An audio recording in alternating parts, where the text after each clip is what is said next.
A news flash is probably brought to you by Franco Trading Enterprise. Still and still for the prepare for you whatever gadgets you are looking for. See, let me tell you, don't worry at all because they have the authentic gadgets. Can you imagine going to town to buy a gadget and after a month it just goes like it just blows and there's nothing you can do about it and you are looking for help and you've actually spent all your money on it? Now, go to Franco Trading Enterprise because you are assured of the authenticity of it. Of course, you can't afford to miss out on every deal that is being offered. For those of you who want phone accessories, just go to Franco Trading Enterprise for all your phone accessories. There are discounts that are running up to 40% discount on phone accessories. Now, if it's not phone accessories you are looking for maybe mobile phones, television sets, CCTV cameras, worry no more. We've got all of them covered for you. You can download the app on your phone to make things easy. That's Franco Trading app. Or for further inquiries, visit our website, www.francotradingenterprise.com. Franco Trading Enterprise, still and still, phone prepare fee.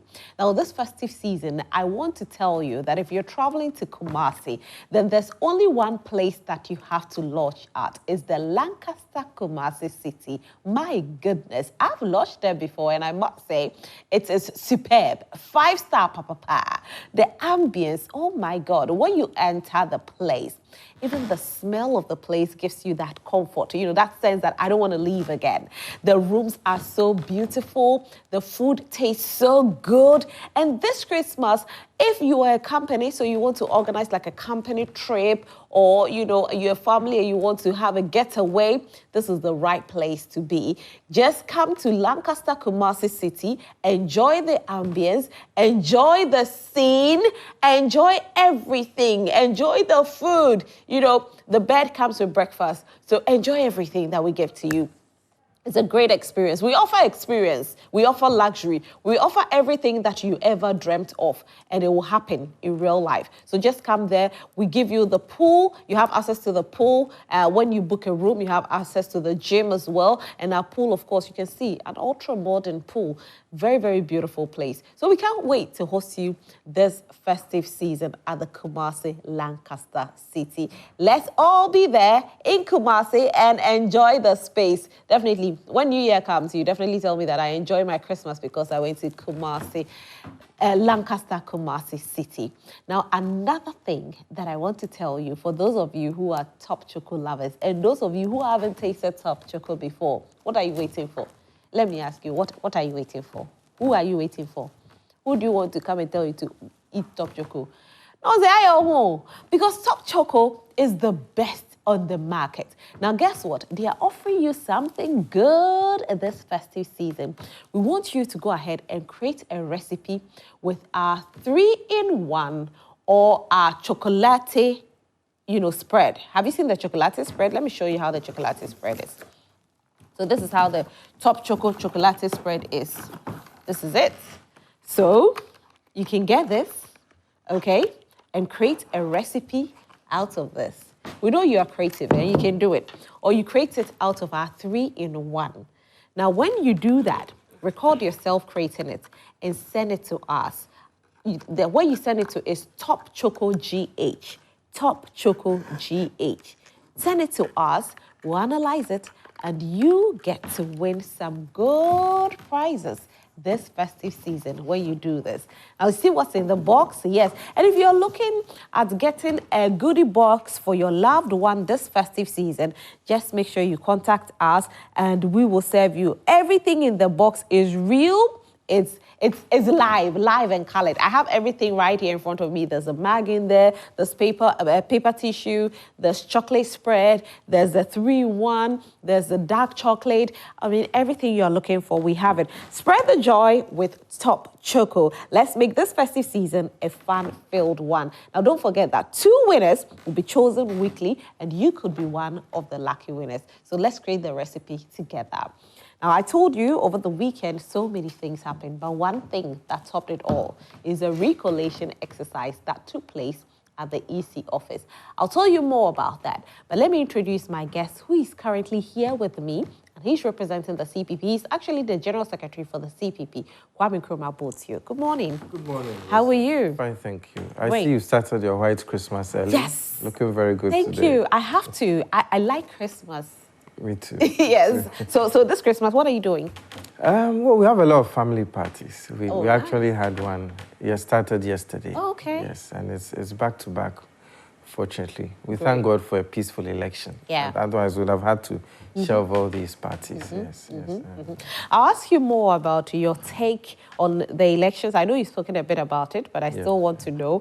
And then I'll read the newspapers, come back to you, ask you more about it. Then we go into the recollection exercise. But you, I hope, can also send your messages to us on 055-157-5757, 055-157-5757. I'll start off with the Economy Times newspaper. The Economy Times. FDI shrinks in value by 39% first 9 months of 2024. Untamed inflationary trend to cut growth in Ghana as Deloitte see further surge amidst Xmas spending. Tax concerns in Mohammed's next government. And this is it for the Economy Times newspaper. The next newspaper is the New Publisher newspaper, the New Publisher, and there's a big picture of Honorable Afenyo marking, and you know, I don't know who is behind this, but they say retain Afenyo marking as a leader. Joe Wise makes a strong case. Okay. Update on the 7 recollated and declared constituencies, and this is our main topic for today. Now, out of the 7, all 7 went to the NPP. Daily Democrat newspaper is the next newspaper. The Daily Democrat. Freddie Blaise and fingered in land stealing, brags with police support. Jean Mensah is working for NPP. NDC former executive says so. NDC warns EC over electoral fraud. Stop shifting goalposts, Mahama tells Electoral Commission. Now, talking about this, definitely today our highlight is on the Electoral Commission because of the recollection exercise that took place. And let's not forget that the NDC issued a statement to say that they do not accept whatever outcome the EC has brought out with regards to their recollection. So the people or the persons that have been declared as the members of parliament elect for these constituencies, they, the NDC, are not in agreement. The Daily Dispatch newspaper is my next newspaper, the Daily Dispatch. How the NDC increased its seats from 14 to 31 seats in Greater Accra region. Quit politics entirely, Nyahota Maklo advises Alan Chermantin, who got less than 32,000 votes nationwide. You will have me to contend with if you act like the NPP appointees did in government, NDC's Fifi Kwete says so.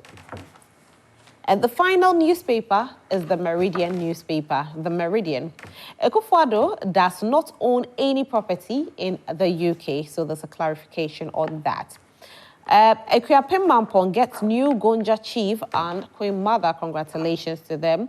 And FC rakes in 92.6 million euros for Ghana's timber export value for third quarter. And this is good news as well. All I say is that as they are felling the trees, I hope they are planting the trees. That's the most important thing. As for the felling, it's not a problem, but make sure you plant it so that we know that our forest reserves will still be protected.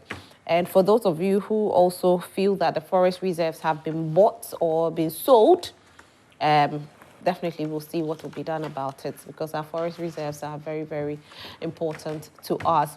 Now, our main topic is to do with the recollection exercise that took place on Saturday.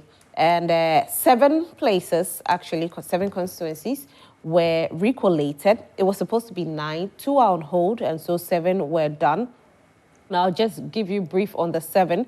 There's the Ahafo North, Ahafo South West constituency, which went to the NPP person, that's Elvis Osei Dapa.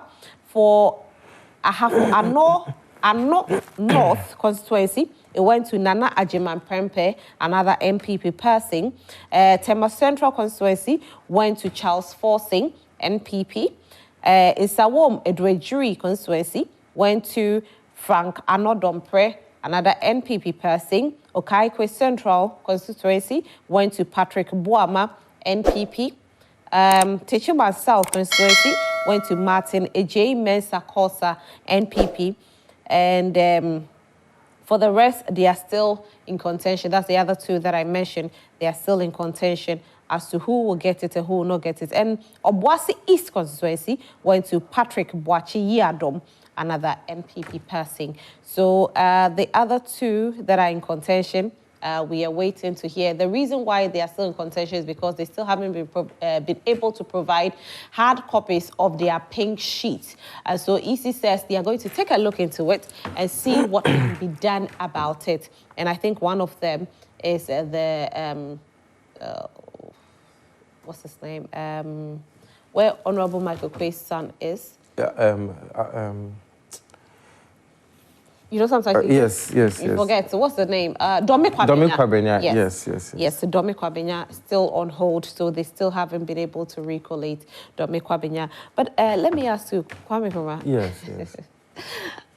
First, I'll ask you about your party. Okay. Then I go into this. Sure. For your party, did you get any seats in Parliament this time? We did not. We fielded 16 parliamentary candidates strategically in order to be able to concentrate on winning those seats. But unfortunately, well, I would say the Ghanaian people have spoken. And in the end, it is their voice that matters. We are not able to field any of the 16.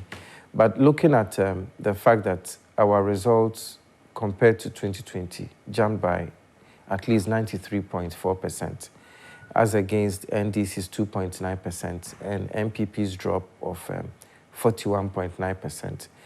I feel we are on a sound footing to do much, much better and get seats in Parliament and even possibly win the presidency in 2028. What did you not do right? Everyone is aware of the internal wranglings that we had for some years now.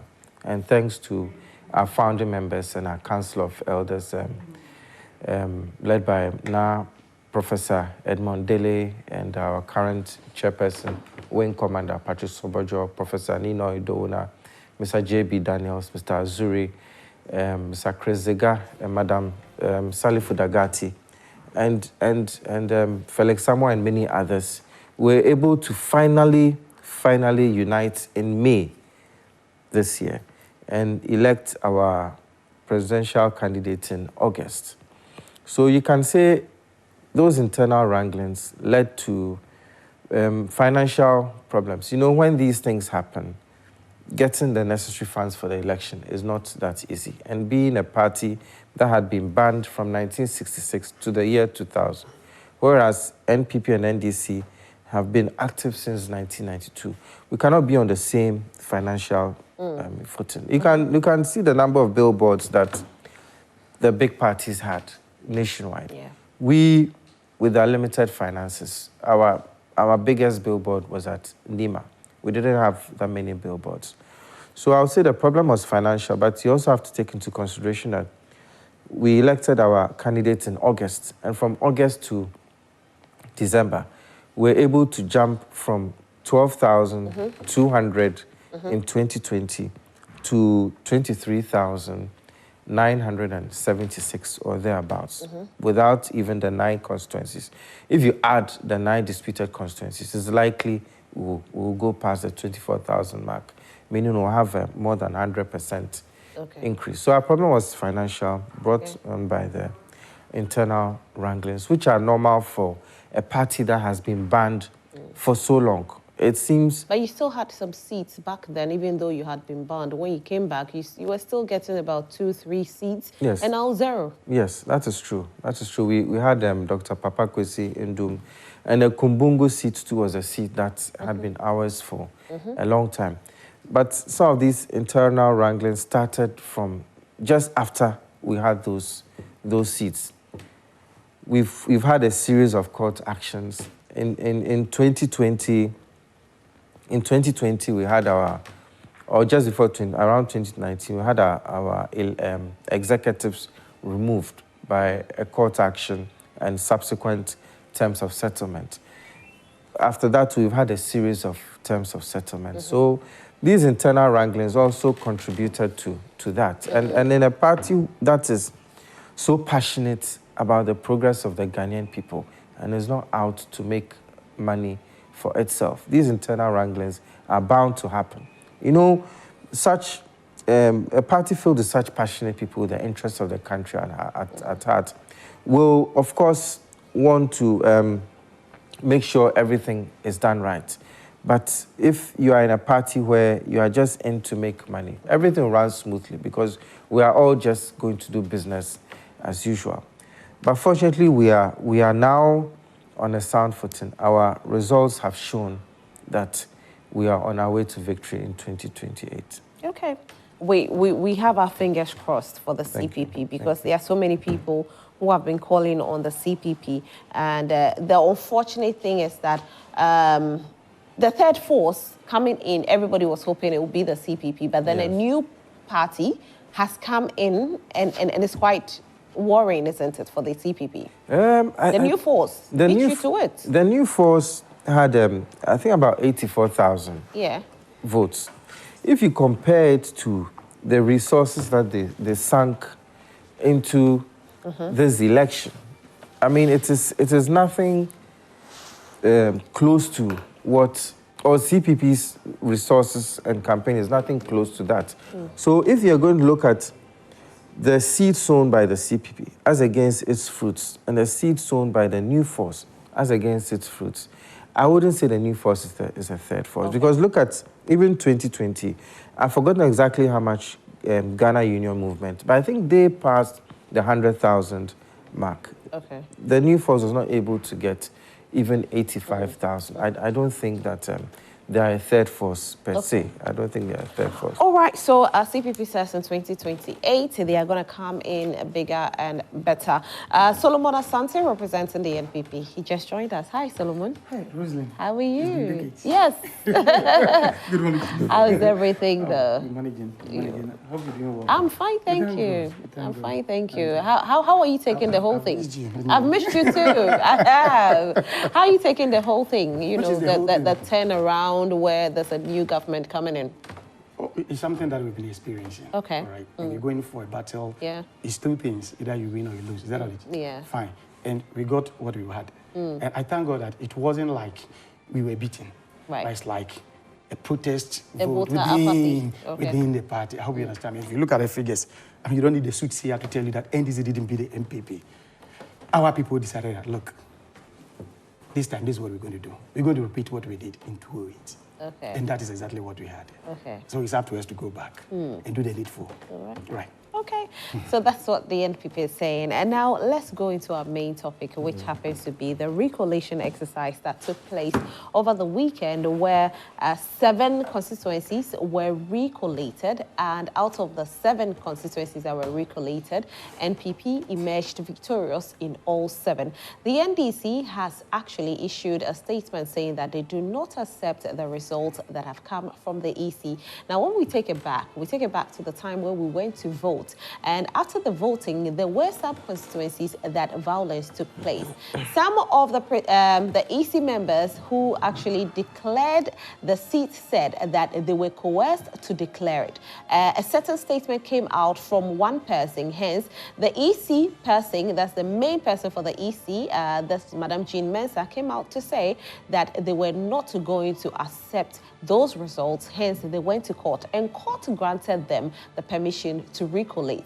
The NDC says they also went to court to stay execution on the recollation, but the EC denied receiving that particular injunction from court, hence they went ahead to do the recollation. But the NDC says they are not accepting it.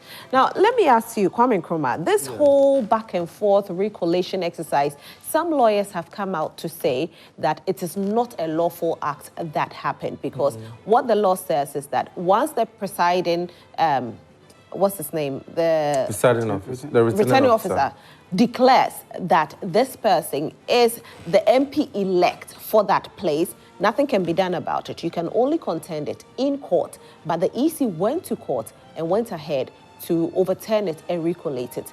So what do you think about it? Or what's your take on that particular thing that some lawyers are saying? In my humble estimation, I think this matter is not going to end now. It is going to go back to court. But before I even go into the legal aspect, I think that the EC, Madam Jean Mensah, has set a good precedent in a way that declarations under duress will not be accepted in this country. If you look at the past few elections, it's been a bit violent. I was at a seminar where one EC official who's been observing elections since 1978 said they had hardly any violence at all. It is only in the past 2 or 3 elections that we have had violence. And if you go to the law, Section 43(1)(d) of the Public Elections Regulations, CI 127, it says that after the counting has been done, the returning officer shall publicly declare as elected in a parliamentary election the candidate who had the highest votes. And this is what happened at the various polling stations. However, if you look at actions taken by individuals or bodies, any action done under duress or undue influence can be set aside. Right. And the affected NPP candidates took the case to court. The EC was made a respondent in the mandamus application to compel the EC to recollate based on the allegations of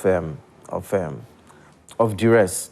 And the EC did not oppose, which means that the EC admitted that the declaration had been made under duress. So if you're going to look at the merits of the application and the ruling, I would say there is nothing wrong with it. However, there were some procedural problems with the application itself, which I believe can lead to it being overturned. One cardinal principle of the law is the odi alterum partem, the right to a fair hearing. I have not seen the documents, but I have read online that NDC applied to join the case as a respondent, and it did not work. I don't know how that happened, whether they had any mistakes in their filing, and they were not able to be added.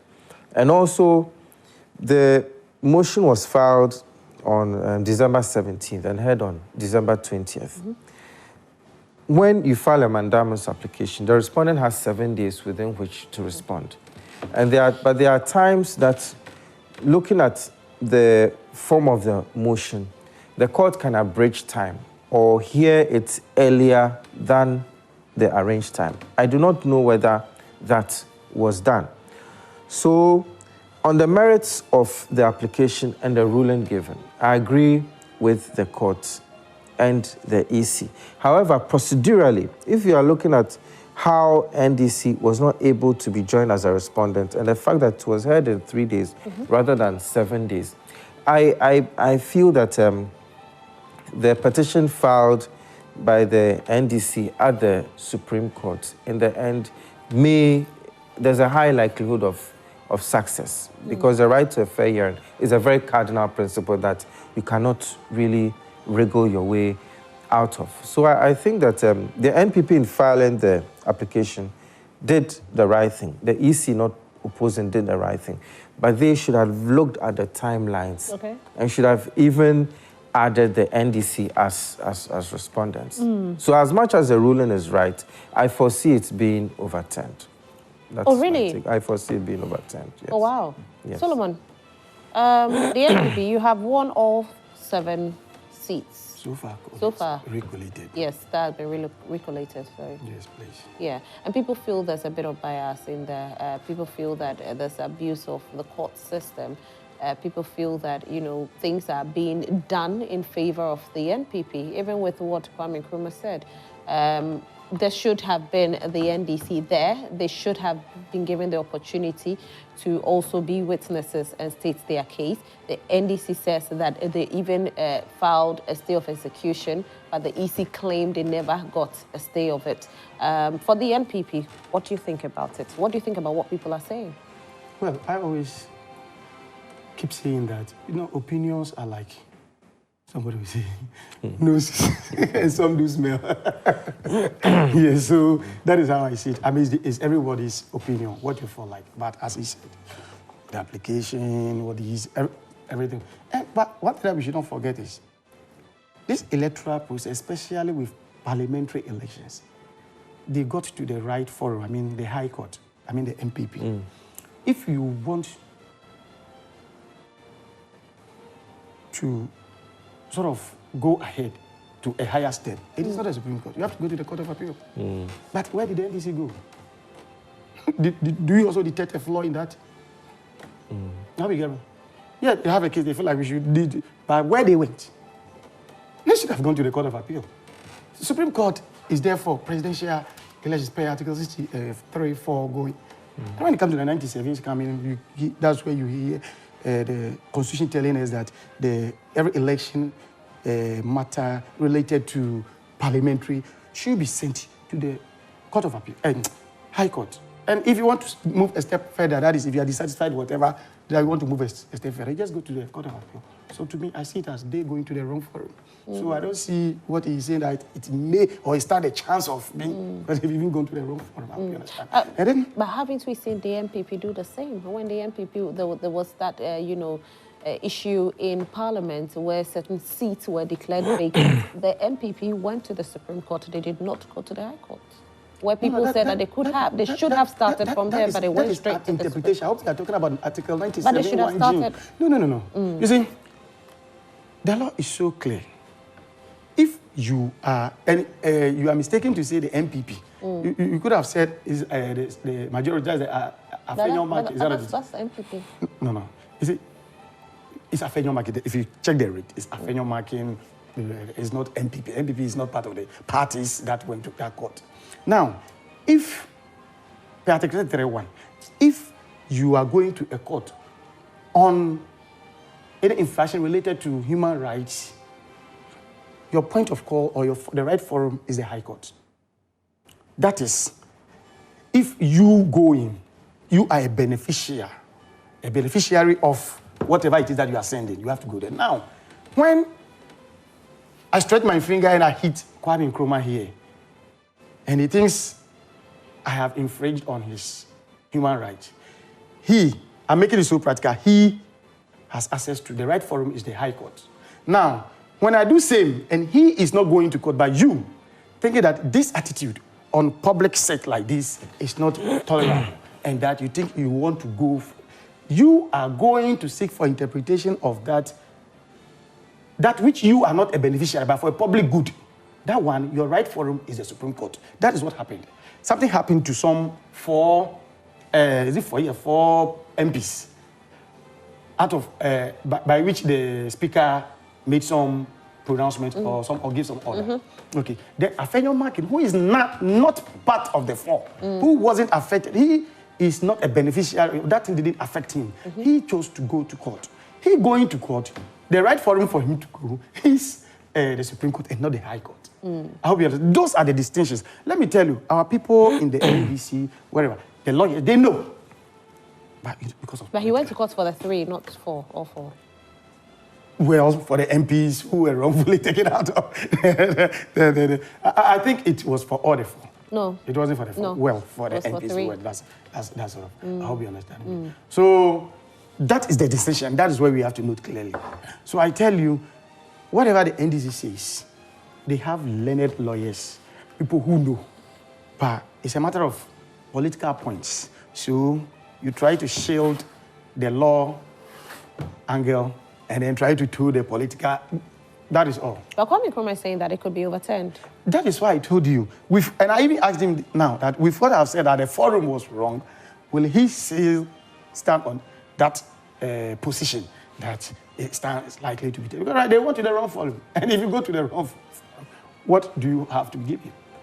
I hope you understand me. That is as simple as that. So we should just check those. You know, we shouldn't be crying more than the bereaved. They're bereaved. Oh, yes. None of us here is bereaved at the moment. Those who are bereaved are supposed to be here, but they are not here. Are we asking the questions for the Ghanaian population? Oh, yes. That's what I'm saying. Yeah. We, Ghanaians, shouldn't cry more than the bereaved. Because when you got to... No, because it's not about the bereaved are other people. These are people that they are representing us in Parliament. Yeah. Whether the person is NPP or NDC, when you belong to that constituency, no matter who you voted for, this person will represent you in Parliament. So whether we are crying or we are happy, we are still making sure that our future is not going to be under the mud or, you know, be in the mud, but rather we have a bright future. And that's why we speak for the Ghanaian populace. And let me ask this. With regards to everything that's happening, do you think that they've done things in favor of the NPP? I don't see that. Let me give you a typical example. Domiko Arenya. We thought the Electoral Commission was, working against us. Because what do we hear? Say, re-collation, Domiko. What is re-collation? They've not even done collation. Not to talk of re-collation. You re-collate when you have done, you've collated and sort of you need to do it again. That means you are redoing it. There's something like that. They never collated. Right from the evening when the returning officer, they were taking from the appeal, the presiding officers from the various constituencies. That is where around from 8 going, and also around 2 a.m., the mob, the NDC mob came in to attack. And then the way the thing was going, people have to run for their lives. So the EC, or the officer there, just said that, look, the way things are going, they should go and they will converge in the morning around 7. In the morning around 7, they came back. And then the whole thing was going on the same way. The mob came back again, doing the same thing. So it happened that he has to consult with his bosses and then the whole team be taken to the regional collation center. So they were taken away. But you know what? Our people came back and they were being told that we've done and we are left with some trip. So our people were asking that, we've not done any collation. How would you tell you it's done and it's left some 3 pink sheets that you cannot find? No, we've not done any collation. We are now about to do. So let's do it. I hope you understand. That is where we also think, no, easy, what are you doing? Are you in bed with these people? We should be neutral. I hope you understand me. Yeah, so this politics, if it is not going your way, definitely you have tried to find some way to say certain things. But frankly speaking, I don't see the EC working. If the EC is in bed with us, like, we should have gotten more parliamentary seats. So, is that not it? Do you describe somebody who has pretended over an election which has resulted, I'm not saying it's by his bad faith, but which has resulted in you getting such number of parliamentary seats? Do you call that person somebody who that you are in bed with or somebody who is working for you? Okay. Kwame Nkrumah, another place that was in contention was Damongo. However, it was never recollated. Yes. I believe that the recollation or collation has to be done by a party making a complaint.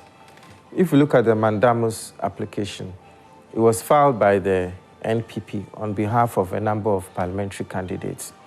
And I agree with my brother that the EC is a neutral arbiter. In all this, I do not see wrongdoing on the part of the EC. Okay. In all elections, the wrongdoing is on the part of the various parties, that is, we, the political actors. Whether it is ballot box stuffing or intimidation at the polling stations. So as long as nobody brings a complaint regarding Damongo, nothing can be done about it. The EC is not entitled to take any action on it. It is the affected parties who can take actions on it. And however, to give my view on something my brother said about the NDC going to the wrong forum. When you are affected by a ruling or a judgment by the High Court, you have the option of both an appeal or a certiorari. It's a big word, certiorari to quash. Certiorari to quash simply means you want to cancel the whole judgment that was given by the High Court. In an appeal, you are asking for certain changes to be done to the ruling, or sometimes for the ruling to be reversed. Certiorari is usually a quicker way to do things. And certiorari doesn't necessarily look at the merits of the judgment, as in whether you were right or you were wrong, but whether the right procedure was followed. Okay. And a certiorari cannot be given by the appeal court over the High Court. The certiorari can be given only by the Supreme Court over the High Court. I have seen the NDC's certiorari application, but I have not read it in full. If they have raised the issue of the 3 days as against the 7 days, if it can be shown that an application was made for an abridgment, whether oral or written, then NPP will be in the right because the abridgment was granted. But if no abridgment was granted, but the court suo motu or on its own felt that looking at the urgency of the matter, it should be moved forward to 3 days instead of 7 days, then we just have to, the Supreme Court to take a closer look at the court's ruling. Let me read what this lawyer said. Pardon? Okay. Okay, so Kwame Boafo-Ekufu says that the attention to Order 55, Rule 53 of CI 47, which gives a respondent to an application for judicial review a settled time period of not less than 7 days to respond. This application was filed on the 17th of December 2024 and heard on 20th. That was extremely curious. Yes. I have also seen that. So it's curious. You agree with what I wouldn't use the word curious. Okay. I wouldn't use the word curious. Right. Because, you know, the judges are human. And sometimes looking at the urgency of the situation, a judge may give a very reasoned and valid judgment, but may not adhere to the time period. It doesn't mean the judge means anything untoward, because otherwise you can say that every judgment that is overturned on appeal or quashed meant the judge had an ulterior motive. No, it's not. But indeed what Senior Kwame Kufu is saying is right. There has to be that 7 days, unless you ask for abridgment. You're allowed to ask for abridgment, which is why it would have been good for the NDC to be allowed to join. Otherwise, all these red flags wouldn't be raised. So this is what he said. I'll continue. In the absence of an application to abridge the time. Okay. Yeah. So there was an absence. Okay. So there was no application, and he says the court had no jurisdiction to have heard this application. Exactly. If there was no oral or written application for an abridgment, then indeed it is very likely it will be overturned. And the overturning does not mean that the court didn't give a correct judgment or that the EC didn't do the right thing. It will only be on procedural issues. And the procedural issues are very, very important because you need to go and present your side of the story within the time period. So I agree with them on that score. So that's where the overturning can happen. Exactly. Overturning not as in the resource. No, because definitely if the right a procedure is recollection followed, that is it. The ruling. Following the rules of procedure. I hope you understand. That is all. How? Please explain to the people. No, there are rules in this civil procedure. And the rules, if you don't follow it judiciously, then it means you've not done the right thing. That is where my brother is stating that because there were some procedural flaws, the court may call back so that that right procedure should be followed. It does not mean that what the EC did in the end and the result they had is wrong. That is not what we are saying. No. But the process, the procedure, the process of... the overturning is what we want to understand. Are they overturning the results? Are they overturning the... Are they going to make sure that, okay, out of what has happened, we are going to go through the process again and have another recollection? What overturn are we looking at? Yes, that is what is here. Like, now that they've gotten their way to go and do the recollection, the course is known. We didn't pass the right route to get the recollection done. Okay. That does not mean the recollection was wrong. Okay. Or the results out of the recollection was wrong. Okay. Put it there. Let's use this. This is the right way we have to use. Let's use this right way before the recollection will be done. So by the end of the day, they will use the right way and they will get there and the recollection will be done and the same results. So there's a high possibility the recollection will be done again. The court has... The Supreme Court will have a number of options. One option is to quash the ruling the ruling itself, not the re-collation, because the Supreme Court, a certiorari application is directed at a court, not an institution, a court. So it can order that the ruling by the High Court should be cancelled. And once that ruling is cancelled, that means any action that was based on the ruling is also cancelled. Is also cancelled. And then it can order that there should be a rehearing of the same application. Okay. But this time, NDC should be allowed to file their affidavit in opposition.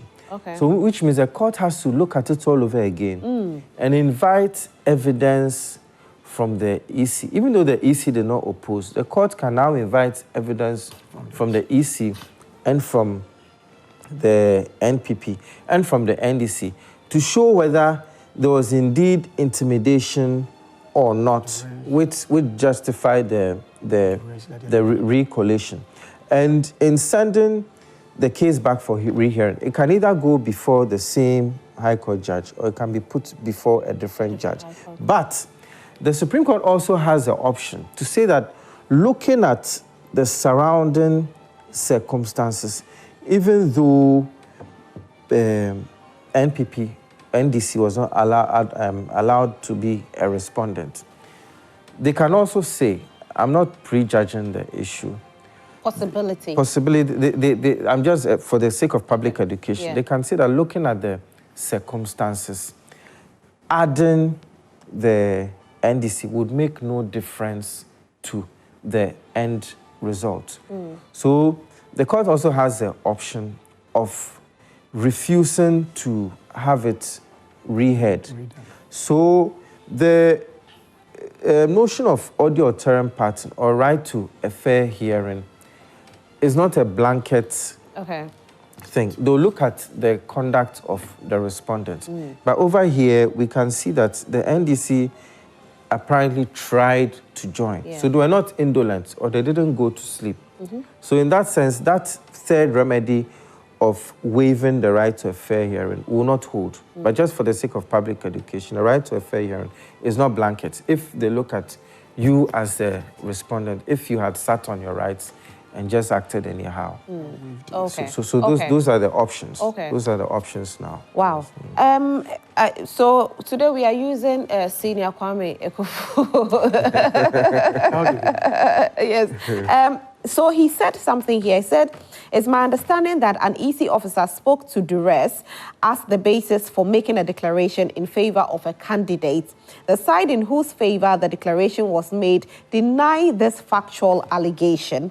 In such a circumstance, there is a clear case of dispute on the fact or contested evidence for that matter. And so I think that he's trying to say that in the basic law, it teaches that in contested matters, the law does not admit of judicial review remedies, save in jurisdictional matters where evidence will be led on a collateral facts. So this one simply means that it should go to court, right? Yes. Because they are also denying that they never did that. Exactly. If they are denying, then it has to go to court. Because it's criminal. Yes. It's criminal. Yes. They will be, oh, yes. So at this point, then did they need a recollection? Did they need? Yes. It's a party that is calling for. One party is calling for the recollection. And if I'm being specific on one council that is that place, they've not even done it to say recollection. They need collation. Okay. I hope you understand. They need collation. Yes. So it means it has to be collated. And for the years, it has not been done yet. That of Domi and then I think Ablikuma North has not been done yet. Yes. Okay, so he says, it is for the EC, I like this one, it is for the EC which alleges duress to come before the court to raise the issue and not the other way around. This time around, it was the NPP that went to raise the issue. So he says that it's not supposed to be so. It's the EC that's supposed to go to court. But there's the NDC, NPP that went to court about it. But you see the EC showing some videos. No, but he's saying that if you beat me, and I say you beat me, and you say you haven't done it, it's for me to go to court. And to say that but I didn't go. You standing on the side, you have come to say that you beat me. Kwame Nkrumah said that the EC has to come in. You know when you were saying that you didn't see the EC coming in. Yeah, so that's what, so this time, as that's what the question the EC has to come in with whatever it has. But the EC didn't. That's right. Now we are looking at a possible calling. Yeah. I mean, where the EC has to, if he really has something of this, so he needs to come in. That is it. Yes. There are a lot of loopholes. So it is very likely. Not a lot, but a few. But you know, my agreement with Senior Kwame Kufu is 50-50 because NPP is alleging duress, but let's not forget that a beneficiary party, that is those who lost during the first declaration, they were affected. So an affected party can come to court to assert their rights based on certain happenings. So the NPP parliamentary candidates came to the court to assert their rights for a collation or a re-collation or whatever you call it, based on the duress. If the EC had come to court to say it should be set aside based on duress, then it would have raised even more questions because the EC is supposed to be a neutral arbiter. At the end of the election, it is the affected parties who have to appeal. Like you go and play a football match, things do not go well. The referee or the linesman disagrees with something. He cannot go to FIFA and raise an issue. It is either Man U or Black Stars who have to appeal against anything that happened during the match. So the EC is a referee. The EC is not a party and can only come in to give evidence, to give, not to support any party, but to give a representation of what exactly happened. So the candidates who filed the mandamus are within their rights because they lost or they were declared as having lost. And they believe that that loss was based on certain happenings that were not legal. But in such a thing as duress and threat of harm and all that, it borders on criminality. Because I heard one EC official saying that his family had been threatened. And he even refused to declare. So it was his deputy returning officer who did the declaration. And I have worked for the EC. I did my national service in 2004 in an election year at the Jirapa Lambusie. And even that one, it wasn't anything intimidating, but even when it gets to registration time, getting people to go and do out in the field, when the crowds amass in that office, even to come and do something peaceful, it can put some fear in you. So I understand the officials who apparently may have declared under duress. But that duress cannot be limited to what they say on air or what we see online. It has to come to court for the court to make a determination. So it's very likely to be overturned for further and better particulars to be given. Yes. You see, as you said, once the NPP candidates are the affected ones, you can't sit aloof and say, because I, the candidate, or my agents representing me there at the coalition, were not those that were put under that duress. So we shouldn't go to court for the court to hear us. I hope you understand. As he said, he is the affected party. But as a result of that duress, he is now affected. But if had it not been, or but for that duress, he thinks he was the one to win, then he can also go. So there is no mistake in the candidates going and then saying the results were declared under duress, because that's where they saw it. And if I'm to tell you what happened, Amasama, as a in fact, I was in the collation center. I was part of the officers who were collating on the part of the NPP. And for that one, before we came, we knew that the difference between our candidate and that of the NDC puts the NDC candidate ahead of us. So we knew before we came into the coalition. So when they came and they were chanting the mobs, it wasn't easy. though our flag bearer had come out in the morning, 9 a.m. of Sunday, to concede, still these people were on the... As at around, I think, 5 p.m., they just pushed in. There was even 3 gun shots. Oh, wow. Oh, yes. The EC, the municipal director of EC, he was taken by the mob because he had gone to the office, walking towards the assembly hall where we do the collation. Some slapped him, pure water. Oh, it wasn't easy. I bet you, I was there. We were video some. So under this, and you know what? When they brought him in, that was when the one and then they left him on the floor. Wow. So his deputy was saying, they've killed the man is called Nana. They've killed the deputy. No, they cannot kill him. Then he started hitting me. They've killed him. He said, look at him lying there. He said, in fact, it was something else. Then the boys went to carry him, brought him to the platform where we were doing the collation. They brought him behind us. Then we realized that he was breathing. We didn't see anything, blood. Yeah. But we heard a gunshot, all right. That was what made the lady believe that he had been shot. They started making calls to call their superiors at the region. Right. Then the returning officer, who was seated by me, the boys came on him, declared. Wow. Oh, yes. You see, I'm not talking about what happened in some concerns that I wasn't there. I am talking about what you were. Though the NDC had one day. So do you know what? Even before this incident, in the morning around 11 getting to 12, we agreed that because of the way the people are talking, the way they are chanting outside, we should go and calm them down. So the NDC candidate should go and talk to them. Our secretary, because by then our candidate was not about the secretary, was the secretary should also go and... Yes, we have seen that the difference, you are about allow us collate, so that the EC, when declaring, will declare based on figures. Because as at 90 he come and declare, he doesn't have any figure to declare.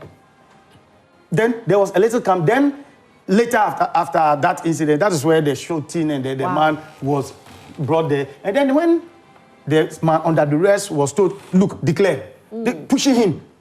Somebody who is around his 70s. Oh, no. Oh, yes. Oh, declare, he said, and he was surprised because he knew some of these people in the area. Yes, and look at what they are doing to him. Somebody that his own children is just like their peers. So this man, before doing what they said he should do, turned back to the wall, removed his glasses, took his handkerchief, started crying. Wiping tears. Then even when he took the paper, a paper which we don't, the figures on it, because we've not concluded collation. He just took it, his hands was shaking like that, and then still there were tears. He has to remove the glasses again and then wipe these tears and then say,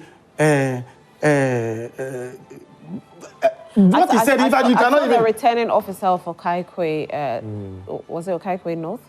He also cried.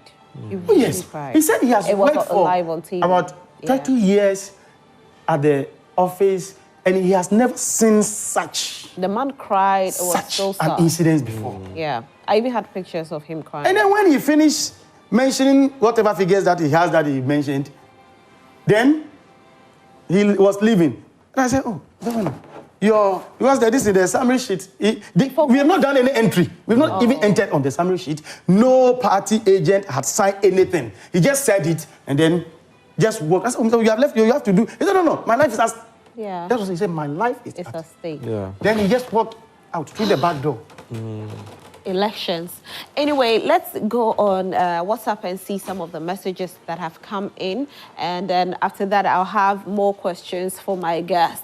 And so if you haven't sent your messages yet, you can still go ahead and send it to us on 055-157-5757, 055-157-5757. A big thank you to Franco Trading Enterprise for always having our back. All the gadgets that you need. Franco Trading Enterprise says, worry no more because they've got you. You can download the app on your phone, which is Franco Trading app, or visit our website www.francotradingenterprise.com. Franco Trading Enterprise still phone Papa Fee, and we are going to Kumasi, your sacred Papa Pass this festive season. Guess where we are lodging at? Lancaster Kumasi City. It has a beautiful ambience, great place. When you sleep, you sleep. You know that thing? There are places that when you sleep, you don't sleep. That's why when you sleep, you will sleep. Even if you want to snore, you will snore. If you've never snored before here, you will snore. It's a great place place to be at. Make sure that when you go to Kumasi, go and lodge at Lancaster Kumasi City. See that pool? Oh my God, the pool is breathing. You have access to the pool, you have access to the gym, you have breakfast as well. It's the only place I'll urge you to go to this Kumasi, this festive season, Lancaster Kumasi City. Let's go there and enjoy the space. And for those of you that you want to also enjoy Top Choco is going to give 2 lucky winners every week if you decide to take part in the challenge that is you preparing a food with your own recipe. So you create your own recipe with the chocolate spread or the 3-in-1. You create it, record yourself, you send it to us at Top Choco GH, and then you might be one of the lucky 2 that will be selected each week. So get it done now. It's Christmas time, okay? So this one says, I'll start with my messages. This is a bit long, so I'll start with the second one. Good morning, Rosalind. To solve this problem, all pink sheets from the disputed constituencies must be subjected to forensic audit because most of the EC officials feel another original pink sheet illegally in their possession and given its duplicate to the party they are in bed with. Martin from Pokuase. And he continues to say, good morning, Rosalind. Any party that says they do not have the original pink sheet but have a scanned copy or soft copy is probably working with the EC. Justice from Accra. Francis Medina says, I do respect my brothers, but I will not accept their decisions. Remember, what was good for NPP in 2020 is good for NDC in 2024. And what has changed this time? What EC is doing is a danger to our democracy and nobody should support it. What is wrong yesterday, it's wrong today. Please, do you believe the NPP man without investigation? So I'm not saying I believe or I don't believe, but I saw a few videos. For me, I watched it live on TV. You know, at that time, we were also working. So we got to see what happened. One of our reporters, actually, there was a gun pointed at her head. Wow. Yes. Wow. From Joy Prime? Yes. Wow. Yes. A female? Yes. So I know some of these things happen in certain places. When it's wrong, we'll speak against it. I'm sorry, we don't condone wrong. So wrong is wrong, right is right. And that was wrong in every way. Just because she was filming, they just pulled her out. She was hiding under the table. She was grabbed out of the table, pinned to the wall, gun pointed at her head. For what reason? So we need to talk about it. We need to put a stop to it. Yes. Good morning, Madam Holtz. It is the EC officers who said to their boss that they were under duress. The NPP picked from there because it was in their interest. Please, if you have the video, play it back. Moses from Chiripone. Rosalind, ask the NPP man on your platform to bring any video evidence of the story he's telling. Honorable Siba Hassan. Honorable Siba, you see, for me, I am a very fair person. If it's wrong, it's wrong. We can't sit here and say the things that happen there. All right, good morning, Joy Fine. We reject the re-declaration of MPs, which is nothing but a match-fixing attempt to cook figures for the NPP. The Recollection is a Regathon 2024, which is the vote-rigging strategy to subvert the will of the people. Indeed, the Recollection exercise is synonymous with the double-track system in Parliament. I hope NPP will create a second chamber for their double-track MPs since there's no space for theirs in the chamber. Regathon 2024. So let me say this. We can't even say that these persons that perpetrated these crimes are from either NPP or NDC. Yes. Because some of them were in party colors, others were not. So you can't even tell who is there. People could join, hooligans could just join, take advantage of what's going on. So we can't even stand here and say, oh, we are blaming NDC, we are blaming NPP, we are blaming CPP. Because there are people who went there with no party color. Exactly. Somebody can even wear party color and still not belong to that party, just to go and, commit a crime because that person is a criminal. It's true. So we condemn every wrong that happened at every polling station. Exactly. Good morning, Joy Prime. We reject... Okay, I think I've done this one already. Good morning to you all. I'm Big J Tamale Central. The EC is a threat to our democracy and the judiciary. At what critical or criteria did a court use to grant them that order to recollate result this year election? Look, we the NDC will resist it when we resume office come January 7. It happened in Techiman South. The EC refused to recount it. What has changed today? NPP government connived with the EC to steal the seats of them to prevent NDC from getting to third majority in parliament. That is their plan, but we resist it at all costs. Good morning to you and your dear listeners. Humbly, I trust the 7 seats had been declared earlier in favor of NDC, such as it has been done in Techiman South in 2020, which even we recorded 8 people's death when the EC was petitioned to say to go to court. But now what changed? We can't watch the EC and NPP overturn the earlier declaration. So this is another thing that people are concerned about. Yes. It happened in 2020. Yes. But you didn't go and overturn it. Yes. Now, in this instance, in 2024, you have gone to overturn it. So can you tell us the difference here, Kwame Nkrumah? In 2020, did any of the affected parties take the matter to court? As far as I know, they did not. So this year, the affected candidate has decided to go to court. It is not the EC who took the matter to court. I think that should be clarified. It is the affected candidates who took the matter to court. And if in 2020 the affected candidate had decided not to go to court, I don't think the EC should be blamed for that. Okay, yes. All right. So the EC hasn't gone to court, but the affected candidate, that's the NPP that went to court. Good morning, Rosalie. I continue to say that all pink sheets in the disputed constituencies must be subjected to forensic audit, or else this will happen in the next election. I'm stressing Justice from Accra. Okay, Justice, we'll try and do that. The EC is doing a fantastic job. If you're a political party and you think the EC has declared a seat for your opponent that is supposed to be for you, bring your pink sheets as evidence for the world to see. It's not just about talking and crying foul. The NDC is doing everything possible to discredit the EC, but Emfa Master Planner Jr. from Kintampo. NDC have nothing new for Ghanaians, and we shall monitor on every promise they have made to Ghanaians, especially on their 24-hour economy, free admissions to university freshers, Women's Bank. They have started complaining even they have not been sworn in. They have failed in advance. Good morning, my Rosalind. I initially hoping that the NDC work closely with the minority NPP in the upcoming 9th Parliament, but judging from the behavior of both the wicked and ill-minded EC and the NPP, the NDC should never listen to them in the House. Honorable Siba again. Good morning, Joy Prime. I'm enjoying the program and the guests are matured, and I love the way they are answering you. God bless them, Pa. We need such people on TV and radio. I have a lot of respect for them. They should continue, and they will have a lot of respect from us watching them. Nice show. Keep it up. Isaac, thank you so much for sending us this message. Good morning, Roslyn. Is NPP telling us that at time of declaration, there is known security officers there? This EC will be taken off from office. Roslyn, we all saw what went on in the 2020 election in Techiman South. The NDC complained and the EC then said we should go to court, so we were not worried.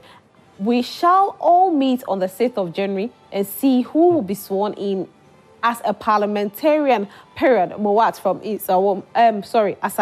Asasetre Elembele. Okay, now this one in particular, yes. I'm very interested in. That was going to be my next question. I'll come back to my messages and read them.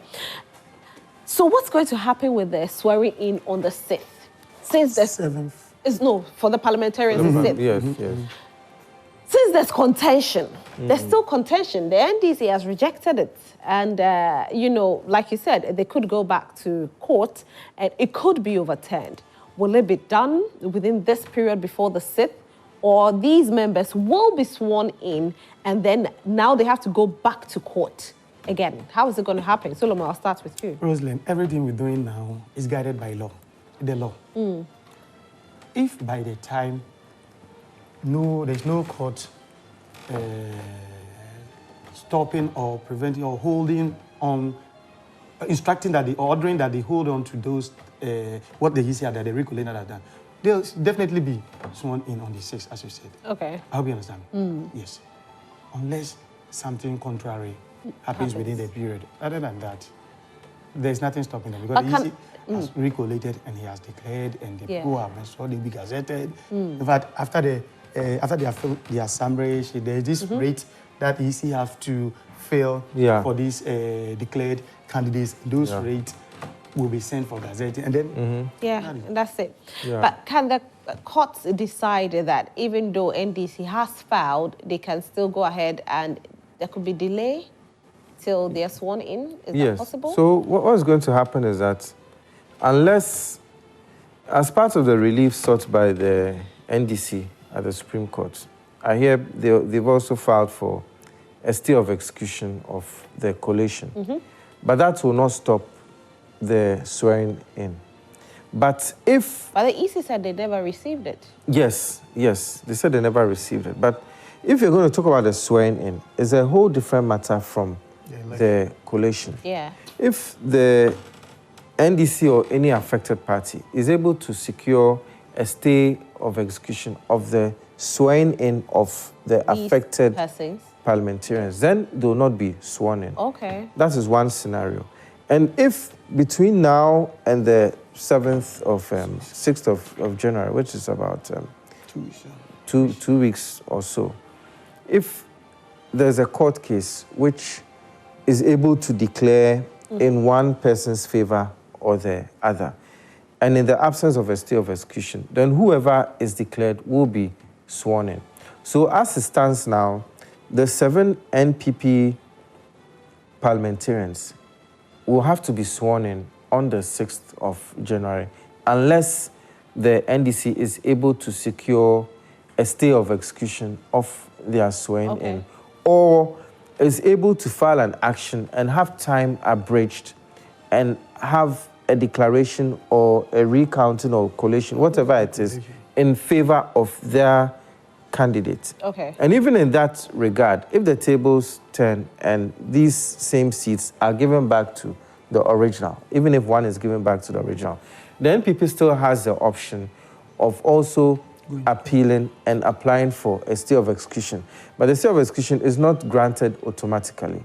The court will look at the merits of the case and will decide that, looking at the weight of the evidence, as much as we have not made a final conclusion, it will be in the interest of justice to hold on with the swearing in of these particular candidates. Or otherwise. Or otherwise, yes. Yes. Right. Yes. Okay, so it's a 50-50 as it stands now. So even these persons are not 100% sure. I was surprised when you were reading the message somewhere at you that, do you believe this? Do you believe? No, we are in a country where a whole political party... No, let's leave the we saw. Let's leave the we saw out. We are in this country that a whole political party was saying, in fact, a leader saying that when it comes to violence, no one can unleash violence. No political party can unleash violence. And look, I don't think look at what is following. No, see, with what you saw. I'll say this. Add to it with what you saw. See, we are gathering evidence. Like I said, no, wait, Solomon, like I said, we don't even know if it's fully NDC. You see? Because in all these things that happen in Damongo, it never came to court. And people have raised concerns because the Damongo seat was won by an NPP member. So why is that one not in contention? So we can't sit on TV and say that, oh, these perpetrators are fully NPP or fully NDC. What we'll say is that there were citizens that went there, that misbehaved, that if possible, should be brought to book. What about my place that those who came, some were in their green, black, their dresses? Like I said, for that, I will say that there were also others that probably were not in party colors, that misbehaved. I agree with that. Yes. But I'm talking about this that I saw, that we say we know them. That even the... Okay, so that's from your side of your story. About. Okay. Yes. There are some of them who are even friends. We are within the same constituency. We are not enemies. But when it gets to this, that is where you see the differences. You see them coming. The one who gave the gunshot, I know him. Oh, you know him? Oh, yes. So have you reported him? Madam, we have lost the seat. It didn't affect the whatever result that was declared, didn't affect us, I would say, otherwise. The way it came is how we had collated and how we are seeing But still, I think a crime is crime. He should be reported. That is where I'm looking at, because the prime victim here was the municipal director of Electoral Commission. I'm waiting to see if they will send it to the police station. And the police even were there. The divisional commander, the woman, she was there. District commander, he was there. What did she do? Immigration, they were there. What did she do when this happened? Apparently, they were not with arms. Okay. I hope you understand me. Yeah. They were not, and the number of people trying to enter into the assembly hall, that the collation was ongoing, it wasn't easy. They were inside, chatting. They come and chat with the NDC leadership, come and chat with the NPP leadership who are in the studio. They come to us, they go to them. Then that is, as a result of that discussions, that brought the idea that, okay, since we have agreed per our collation, we know the seat is loud. Okay, fine. If that is the case, the NDC candidate should go and talk to his people to calm down. And then our secretary was there. She also went and said, oh, we know what we are going on. You have won. So just relax for us to finish with the officially mandated exercise, which is the coalition, for the EC to declare based on figures. But for now, he can't declare without figures. Kwame Nkrumah, let me ask you this. There was voter apathy. You have worked with EC before. I have, yes. We often see these seats, members of parliament, being declared by evening, latest by morning. But this time around, after 48 hours, still seats were not being declared. And people are saying that is the reason why some people went to these offices to cause mayhem, because they felt that the figures were being manipulated. What could have been the reason for the delay this time? You know, because there was voter apathy. So even if there's voter apathy, the numbers have dropped as compared to probably 2024, as compared to 2016. So how were they not able to collate within that period? Yes, that's true, because even though the number of registered voters is now 18-point-something million, we still have about 7 million or so people who stayed away. And in 2022, just about around the same number stayed away. But what we have to take into consideration is that even if it's about 60-something% of the total number who voted today, that 60-something% of the total number, are they more than those who voted in 2020? As in, did we have more ballot papers to count?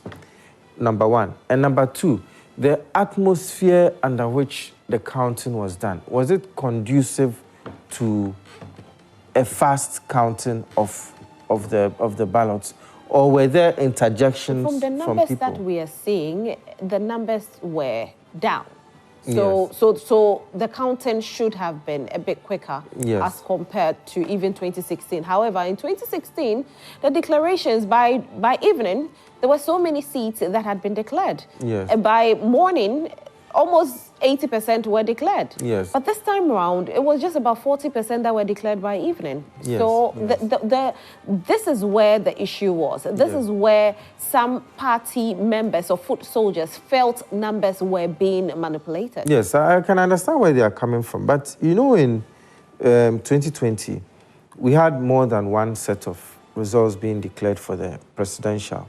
In 2016, too, there was a long delay before the declaration of the presidential.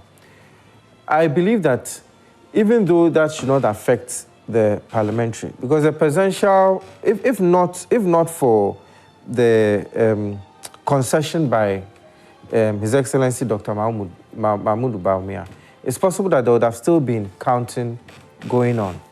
But we should recognize that the EC wanted to avoid, I'm not in their mind, but as what you call a fly on the wall, as an objective observer, they wanted to avoid what happened in 2020 with multiple results. And they were weighing that against what happened in 2016 with a long, drawn-out period. So it's possible that they wanted to get their figures correct. And also, we had the counting from what I know, we had the counting at the polling stations done quite quickly. It was at the regional centers, the constituency collation centers. That is where we had the problems, because apparently some of the polling station results also delayed. So in that sense, I do agree with those who were concerned about the delay from some of those polling stations, because apparently by the time Okankwe North, where Irabna, Obin, and another Ablekuma North, yes. Apparently it was, the declaration was done in the absence of about 62 polling station results. I don't know why those 62 polling station results delayed. It could be any number of factors. It could be that there was intimidation during the counting. It could be anything. But it will not be healthy to draw a conclusion. We need to get the evidence from there and know exactly what happened. But I understand the cause of concern by the voters that it took long. But we need to look at the surrounding circumstances, because every election is different. What pertained in 2020 is different from what pertained in 2016. So let's just wait for the evidence that will be brought out. But at the same time... Yeah, I like what you're saying, but we have gotten to the era where digitalization has evolved. Look at what AI can do and all of that. Yeah. Don't you think that we should be better than back then? We should get to the level where if we were able to declare under 24 hours, we are being able to declare under probably 16 hours, rather than, because the more the wait, the more the tension. Yeah. And EC, some people have lost confidence in the EC, which the delay even made things worse. Solomon? For people losing confidence in the EC, it's periodic. You have today these people not happy with the EC, tomorrow it will be these people not being happy with the EC. I agree with want you. to put it aside. Yeah. But the issue of we talking about a delay, this 24, I think the 24 hours declaration could have been done. It could be possible. But for some circumstances, like what happened, and I always use Amasa because I was there when the coalition started. I didn't move to any other place. And I wasn't watching TV to talk of other constituencies. So I always talk about it because I was right there from beginning to the end. Could you believe that? And as usual, immediately after the elections from the polling stations and the results are declared there, this time around, you see ordered their people to paste the results at the center. Yeah. I hope you understand. Then from there, they will carry their POs, the presiding officers at the various centers. They will bring in their pen sheets and their ballot, their election materials to the center. You believe that the following morning, up to around 11, still some POs, I think 2 of them, from the morning around 7 when they detected that these 2 centers, they still do not have, they started calling them. Phones were going, they were not picking. Other one, the phone was not good. Later, the one who missed the call had to call that he was not feeling well, so from the center, he just went. Wow. That's what the problem is. Oh, yes. So that's what I'm talking about. That's a very suspicious... Exactly. How so when this happens, the people feel that there's something going on. Yeah. Even with this is information gotten in the room, the coalition room. But to the members of the public or party sympathizers who are outside the room, they don't know about this, that a call has been made, and this was how you understand me. But those of us in the news, we were seated, both NDC and NPP, we were seated for those things to be brought. Meanwhile, as we were waiting, there is a queue of POs who are waiting for their turn to climb up to the platform to give their documents to their returning officer. So as we were waiting for these 2 to bring, there were about over 50 of them in queue. And when they go, it takes quite some time, 10 to 15 minutes before he will be done with, and then he leaves, steps down, then for another person to climb up. I hope you this was because in the past, let's take 2020, 2016, these 2 past election years, I was part of the coalition, so I know what I'm talking about. In the past 2, not talking about this 2020, the past 2, the coalition starts around by 1, from 12, then the EC, the returning officer will start calling the parties involved. That look, we are about to start, so wherever your people should come, your reps who are coming for the coalition should come over. But as I said, around 10 a.m., 11, still coalition started at 12. That's wrong. Oh yes. Wow. Oh yes. That is wrong. And the reason is some of which I've just mentioned. In fact, how do you say you went home to sleep? Yeah. That is. And then he came later. But as I'm saying, when even he came, the 50 people lined up, those lined up to had not even been exhausted. I hope you understand me. But there was one who came when we had started, because the idea is, okay, then let's start collating. It's only one center. NDC, you have your pink sheet. NPP, you have your pink sheet. It is mine, easy, that my PO hasn't brought. But if the two of you has, and it's tallies, let's go with it. But even before we got there, the gentleman had come and then they took, and then we were ongoing. So these are some of the things that accounted for the deal. But in the past 2 elections, 2016, 2020, like we don't know. I say by 12, we start 12 a.m. We vote on the 7th. You know, some people even started theirs, because I know a place like Ayawa, so West Wogon, was declared probably around 8 p.m. or 9 p.m. Yeah, it was declared very early. There's so many places. Yeah. So many places were declared around 8 p.m., 9 p.m. We knew who had won. Yeah. By 10 p.m. we knew. So how is it that there are some constituencies that they start their collation at 12 noon the following day? And there are others, as I talked to you, and I've kept mentioning the name, they've not even collated. Wow. Oh, yes. I mean, this has to be investigated. You know, if we're going to avoid any problems with the 2028 election, then it should start now. All those who perpetrated violence or intimidation from whichever side, or even if they are neutral troublemakers, they should be brought to book. The footage is there. Sure. Under certain circumstances, the state is allowed to be the complainant.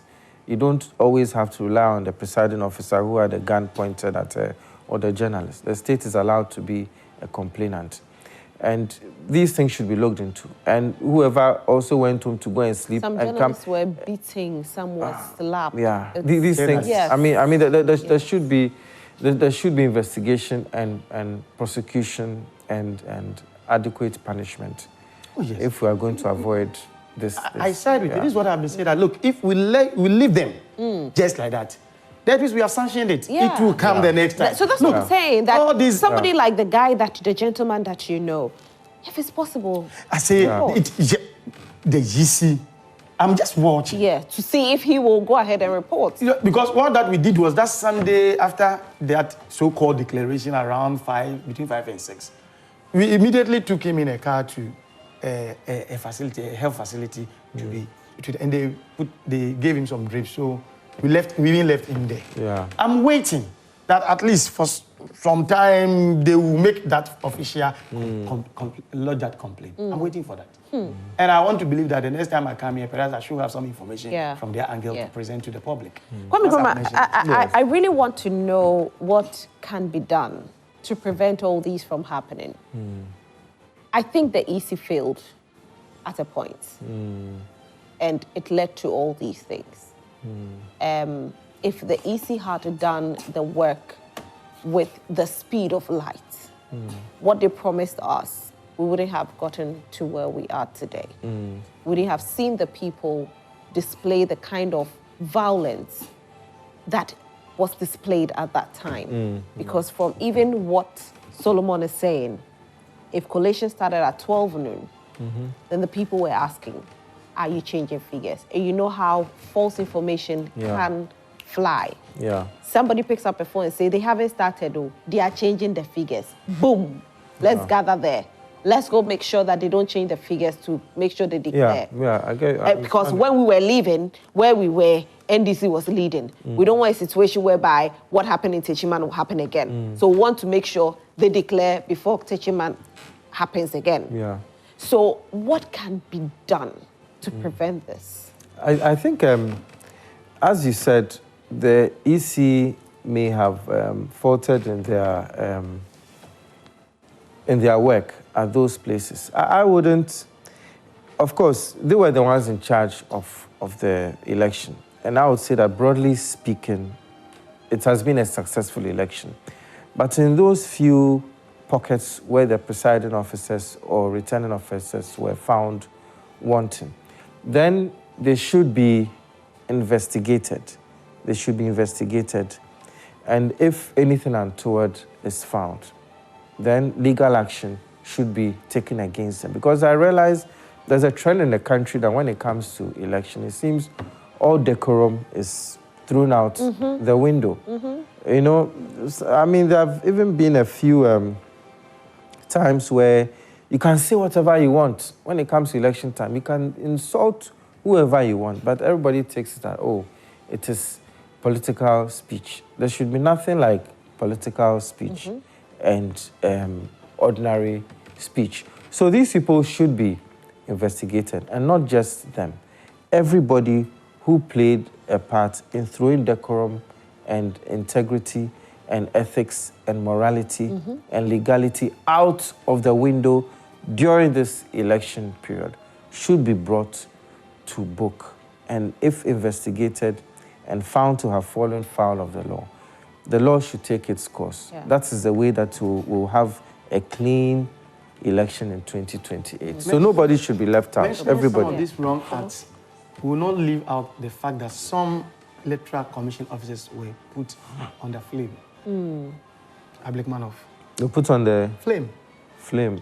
Okay. Ablikmanov. They bent. Okay. Oh yes. And that explains why the officers. Yes. Even Damongo. Yes. Damongo also. Yes. Damongo. Yes. So all these people should be. Yes. And I'm sure there are cameras which capture. Look, see, we are. I think they arrested over 100 persons. Yes. In Damongo or no, across. Across. Yeah, across. They should investigate. Yes. And those who are found culpable. Yes, exactly. They should be. And there should be no political interference. There should be, because sometimes, and unfortunately, I have to put this at the doorstep of we the political parties. Sometimes we like to interfere. We like this to time interfere. around, there shouldn't be any interference. There shouldn't be any interference. It should start from somewhere. Exactly. There shouldn't be any interference. Exactly. Political parties went to sign this vigilantism, whatever. Yeah, anti-vigilantism, yes. And what is happening? Yes. All right, so talking about that, I'll read just a few more messages and then we can go. All right, so this one says that, good morning, Rosalind. The people of Ghana gave the NDC a massive sweet victory for us to reset Ghana. We can't disappoint the masses who voted for us. Let's see who has the last laugh. 7th January is not far, as said the illegal 7 who declared the results. Okay. Good morning, Joy Prime. I'm enjoying the program and the guests are matured and I love... Okay, I think I've done this one already, so let me come here. All right. My perception on why the declaration of parliamentary seat late compared to 2016 and 2020 respectively is that we heard statesmen, even the president, saying on TV that he will never hand over to the NDC and its candidates. So it had led to many political parties become more vigilant because once the parliamentary seats are swayed to one direction, it can easily affect the presidential results. However, the EC must always be up to task. If not, this persists, it may lead to chaotic scenes in subsequent day. To conclude, the EC needs a complete reform and the political parties should frown on appointing non-party members into the EC offices. Thank you and your panelists, as well as the listeners at large. Baba Jibril. I think Baba Jibril has made a very good point here. Very good. Yeah. But Rosalind, in as much as I identify myself what he said, you should also remember that the same president also came out to say at another instance that he is not going to interfere as people were saying per his earlier submissions. Yeah. So if he said yes, he said it. What about what he later said? So some of the things, just like Kwame Nkrumah said, some of the things that are said during campaign are things that they have to be very, very careful. Exactly. And I think it's about time we start holding people accountable for their just words. like promises. You say it and then immediately 2 days after elections you win. They say, oh, private schools, it cannot be possible for them to be enrolled on free SHS. You see, those are political... we have to start holding people to their words. Exactly. Because there was this country, was it Rwanda? No, it wasn't Rwanda. One of these countries that the journalists went on radio to say that the people should go out there. It was Rwanda. It was Rwanda, right? Okay, so the people should just go out there because they were being looked down on and it just destroyed the country. And if any politician stands on a platform, probably will not see how strong that platform is and says certain things that could lead to certain people taking advantage of situation and being violent. Because yes, some things that were said during campaign could have been the reasons why we are seeing what we're seeing today. Exactly. Good morning, madam. This is Medians. in all collation centers who give reports? Did any of the reporters bring reports about what EC and NPP are saying? No, nobody came here to say this.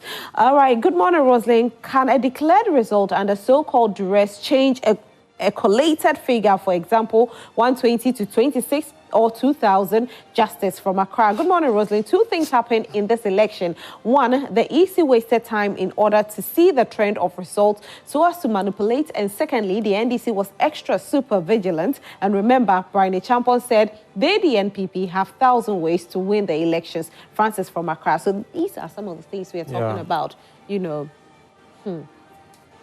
Hi, good morning. After Jane Mensah declared JDM the winner of the elections, she said it is finished, not knowing she's not done. I thank God for the gap between JDM and Baumia, else this woman will recollate and overturn the results in favor of Baumia. Just see what has been done to the parliamentary seat being won by the NDC, overturn all in favor of the NPP. For me, I know Ibi Bright is the MP for Tema Central.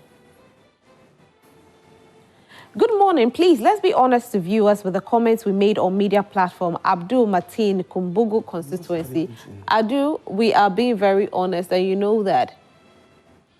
Musa Abatwa Asawasi says the illegal recollection that occurred on Saturday is unsustainable and will not hold for long. There is no provision in the CI that permits the EC to engage in such actions.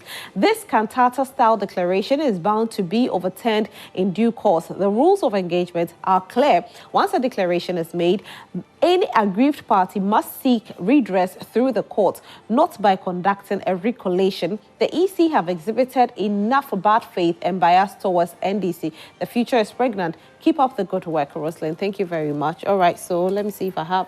Okay, this one, all right. Good morning, Rosalind. With you media trying to explain reasons behind the mob attacks on the EC at the collation centers, I can assure you that the NPP vigilante groups will be rejuvenated. No, it will not be rejuvenated. Please. Please and please again, we do not condone violence, and so I do not subscribe to what you sent. This is wrong. Good morning, Joy Prime. I'm impressed by the professionalism displayed on your show this morning.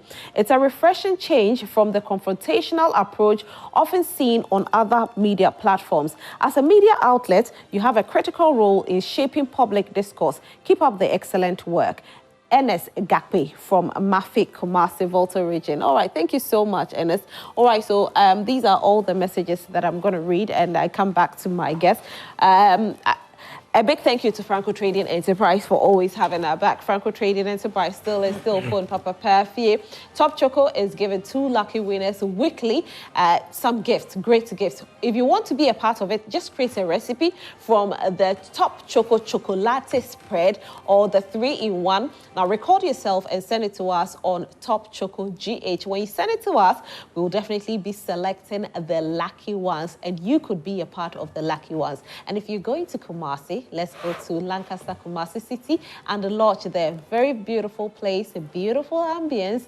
The food, yummy, yummy, yummy, yummy. You have access to the swimming pool, access to the gym if you're lodging there. Whether it's a corporate institution or it's an individual family packages, we have all these packages available. So come to Lancaster Kumasi and enjoy that place. I'm still here with Kwame Nkrumah Botio and Solomon Asante, and we are talking about the recollection exercise that took place at the EC office on Saturday.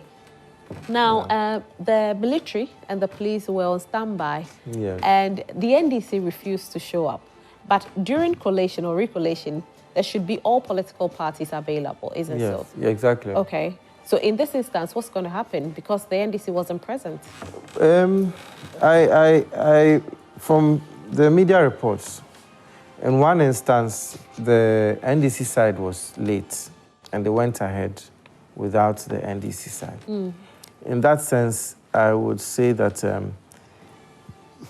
depending on how many hours late, the EC should have waited for the other side, because it helps to avoid future problems.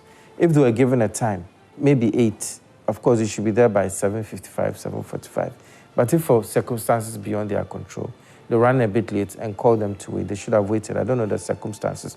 But the circumstances where the other side refused to show up. Then I believe if the EC had held on with the collation or recollation, then the EC would have been in contempt of court. Because when the court gives an order, you have to obey it until that order is set aside, either on appeal or certiorari or any other means. You have to obey it. So the EC had no option but to go ahead and do the collation without them, not because they were trying to be unfair or anything, but there are legal consequences. You can actually go to jail for disobeying an order of the court. So I don't think the EC was wrong in that sense. But if they could have given them a bit more time, even called them, you are running late, where are you? I hope they did that, because in dealing with the EC, they do that a lot. They do IPAC and all that.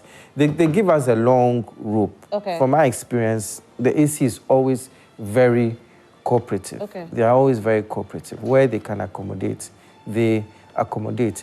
But where it will border on illegality, they will not do that. So I think that I'm sure they did try and call that, please, but for them not to have done it because in the absence of somebody, then that would have been a problem. But assuming the court had given a number of days, that the collation should be done within 3 or 7 days, and one of the affected parties says, I'm traveling, or for any other justifiable reason, then they should have waited for them. But in the absence of that, then they did the right thing. They did the right thing, yeah. Solomon? Exactly so. If they were called or notified and they refused to come, and refusal may not be, yes, that, okay, we are starting at 7, it's 7, they are not here, you people are here, let's start. No.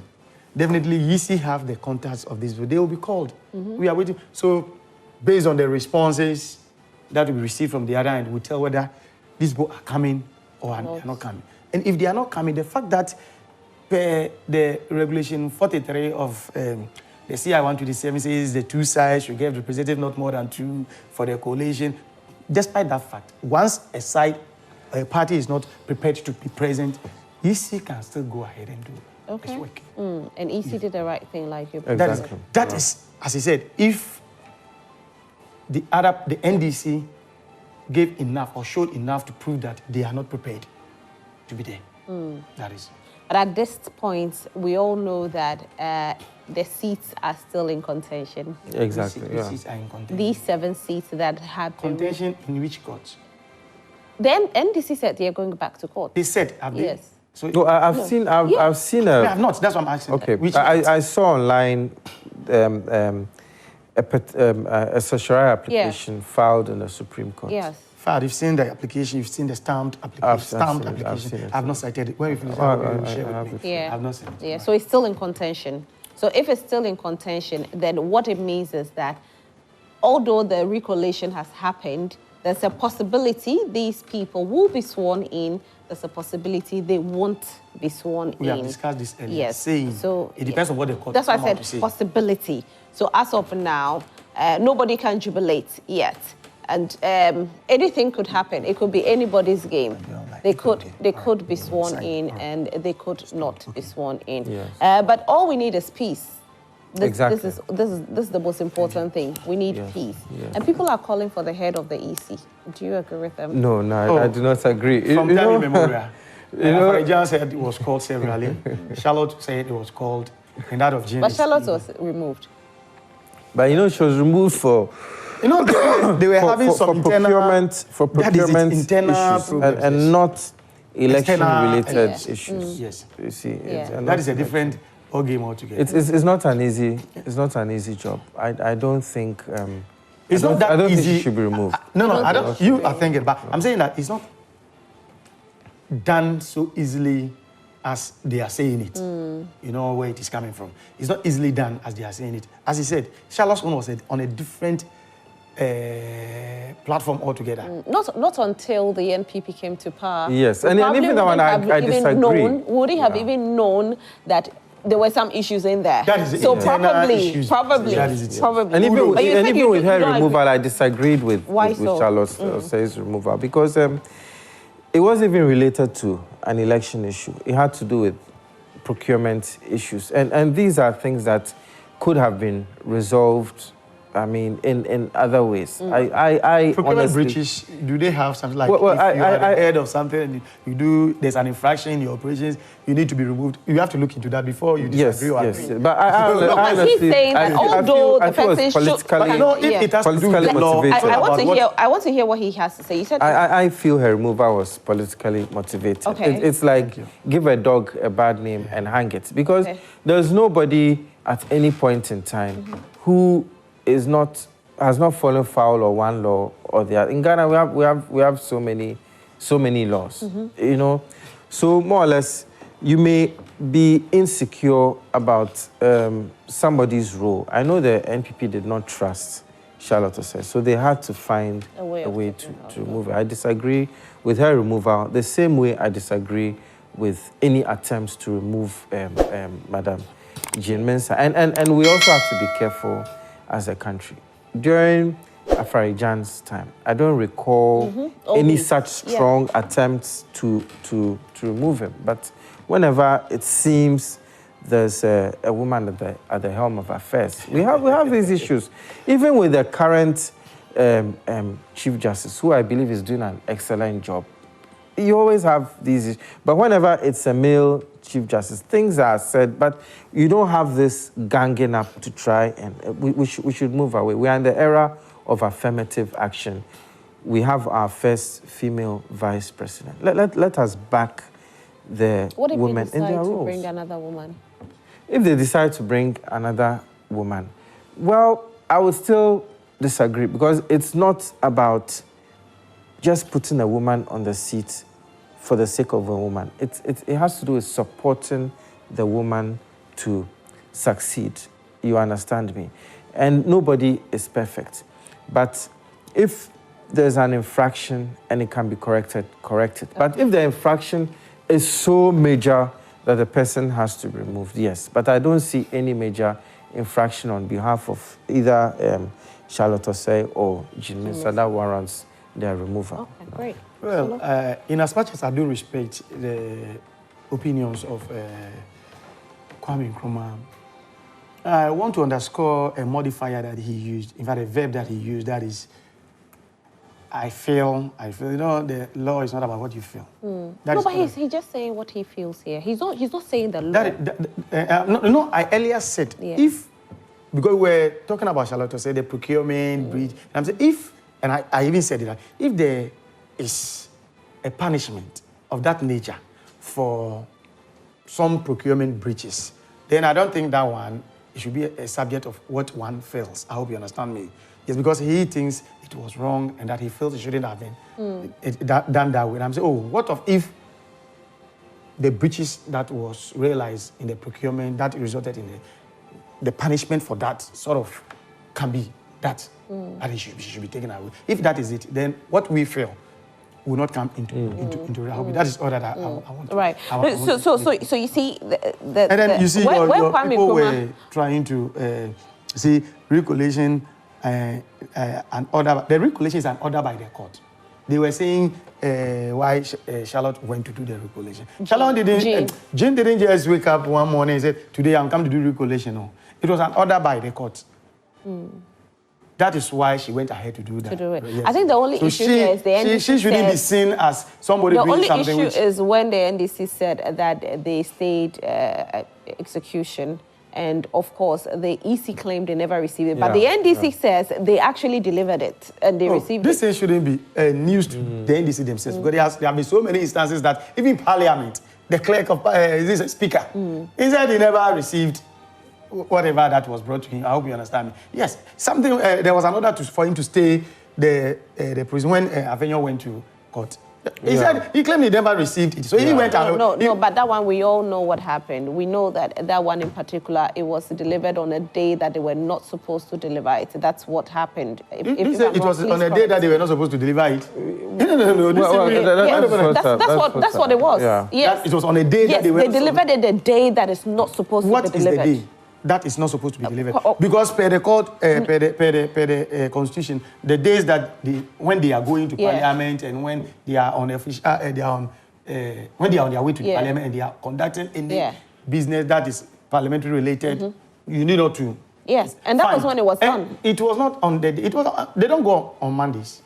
No, it was. Kwame Nkrumah, please correct me here. I'm begging you because I know for a fact that it was delivered on a day that it was not supposed to be. The days that they were not supposed to be served are the days that I've told you that when they are on going to Parliament, and when they are on the day they were not supposed to be served. That I know, but I don't recollect the day very well. But it was. I also do not recollect for sure. But I don't think that was. Well, honestly, regarding that, in my experience, I've also done a few cases regarding Parliament and parliamentarians.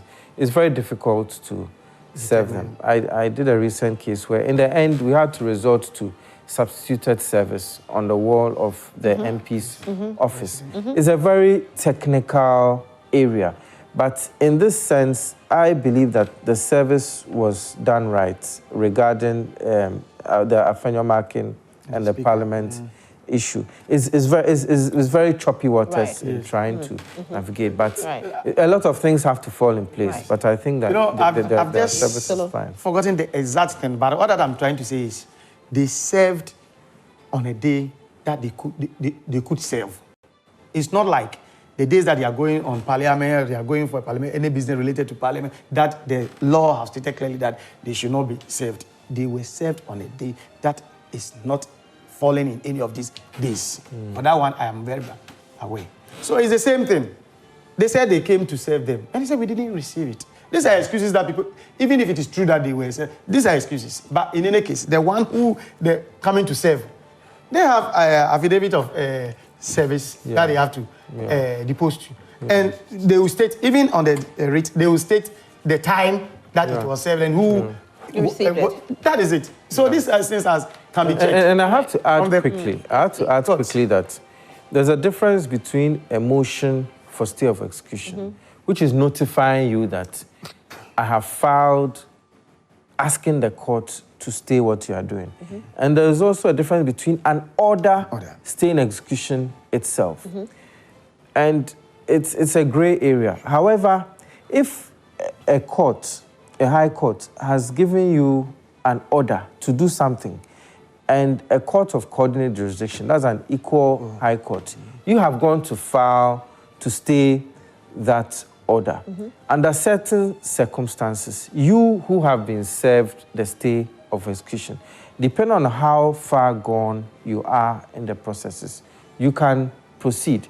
Because a motion for stay of execution is not an order for stay of execution, especially when it's from a court of coordinate jurisdiction. So you have to note the difference within the two. However, if it is an order for stay of execution, then you have to obey that order. So in this instance, what was it? Motion? I believe it has to be a motion. I've not cited an order yet. It. Yes, I believe it was a motion. So in that sense, depending on how far gone and whether the correct person... But what if it wasn't a motion?